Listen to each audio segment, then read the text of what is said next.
In Golena del Piave è sorta una nuova zona per incontri e momenti conviviali. All'inaugurazione del chiosco eravamo presenti anche noi. Vediamo il servizio.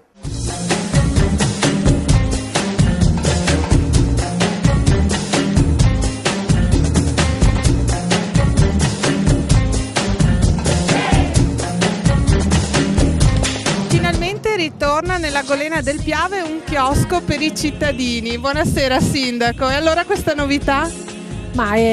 Devo dire che sono quasi emozionata, nel senso che attendavamo da tempo di poter collocare questo, devo dire, locale, che appunto non è più un chiosco, perché è un elemento in più che si unisce a dar vita al luogo più bello di San Donà, che è il nostro parco fluviale. E quindi la volontà dell'amministrazione è proprio quella che questa identità della nostra città, che è data dal fiume Piave, prenda sempre più corpo e che quindi i suoi spazi, i suoi luoghi vengano vissuti da tutta la gente attraverso delle opportunità di intrattenimento.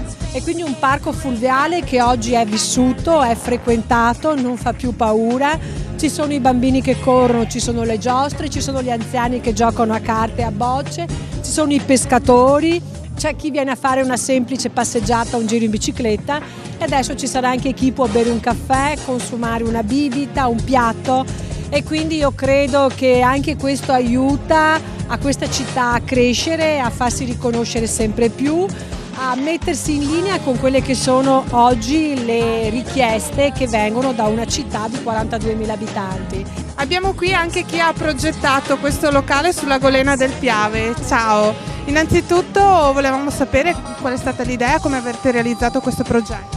Questo progetto, visto anche la locazione dove è posizionato, deve essere molto pratico, molto lineare, senza tralasciare però l'eleganza e l'armonia che questo posto deve trasmettere anche per il comune stesso del paese. Per quanto riguarda le piene sul Piave, cosa vogliamo dire? Che caratteristiche ha questa struttura? Diciamo che ha una caratteristica che si può tranquillamente smontare, si può sgomberare l'area in un paio d'ore, perciò diciamo molto velocemente, e proprio questo ci ha complicato veramente la realizzazione, perché tenere lo stile, diciamo, che ci richiedevano e avere queste particolarità di smontaggio in caso di piena, in caso di non è stato semplice, insomma. Valentina è la titolare di questo bellissimo locale. Come organizzerete le vostre serate? Ci saranno degli aperitivi? Ci saranno eventi tutte le sere, aperitivi, le colazioni del mattino, saremo qua tutte le mattine, colazioni, pranzo, veloci, salatone, cose così, e aperitivi delle sere, e la sera ci saranno cocktail, continueremo fino alle 2, tarda notte, cocktail e cose così.